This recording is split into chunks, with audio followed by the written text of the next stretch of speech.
I've always believed that society is like a skeleton and that art is a soul. And within the art world, there are pieces that have a way of making a lasting impression. The artist has added something special, like the secret ingredient in a loved one's cooking, that unique element you can't quite put your finger on. I think that's why when you look at Edward William Cooke's 1856 painting, Violent Squall on the Adriatic, it becomes so much more than a painting of a fishing boat. Instead, it comes to life and plays out like the climax of an action film.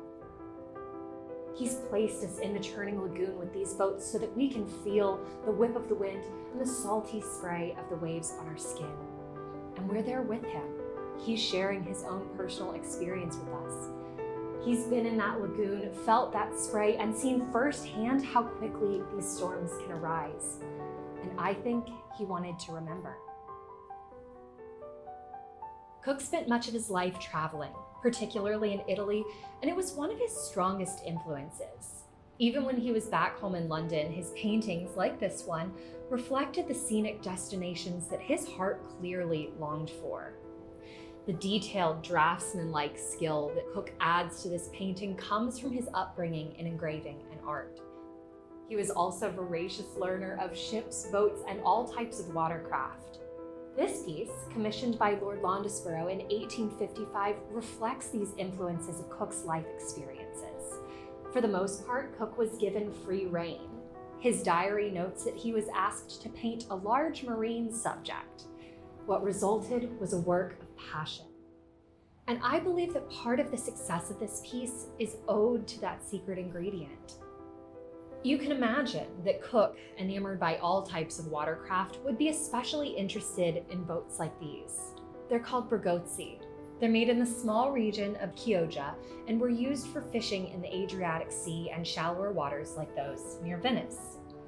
The sails are painted by the individual fishermen and are highly personalized so they can be seen from a distance. For this piece in particular, the artist chose a vivid, eye-catching sail for the central vessel. The vibrant yellow-orange of the sail's body creates a striking backdrop for symbols both religious and cultural. And this sail is more intricately patterned than others shown in the painting, an artistic choice that builds interest in this boat above all others, and it creates a visual starting point. By utilizing the rigging lines, Cooke skillfully leads our eyes up and out over the lagoon, following the nets, which are themselves a testament to his technical maritime knowledge as well as his artistic ability.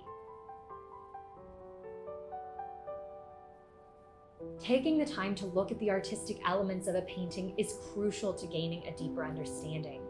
We've taken a moment already to look at color and line, but composition, the artist's careful arrangement of the individual elements to bring balance and unity, is perhaps the most important.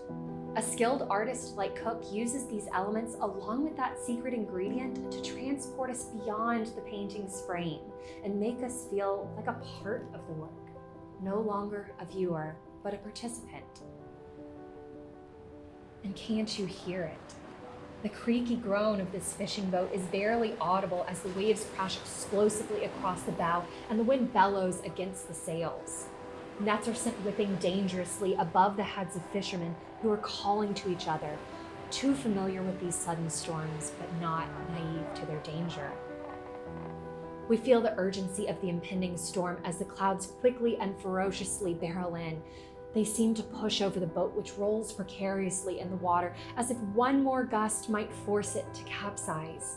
And every boat nearby, like this one, is making a mad dash for the safety of the harbor that is so close, yet still just a spot on the horizon.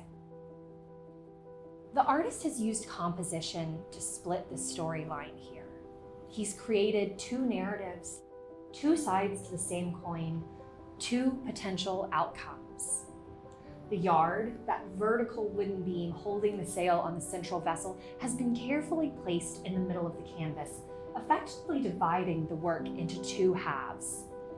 On the left of the canvas, we see mostly fluffy white clouds with just hints of the impending storm. In the background, we find Fort Sant'Andrea standing soundly as a symbol of protection, and just beyond it, the harbor. The ships on the left lean towards it as if being drawn in by the promise of safety.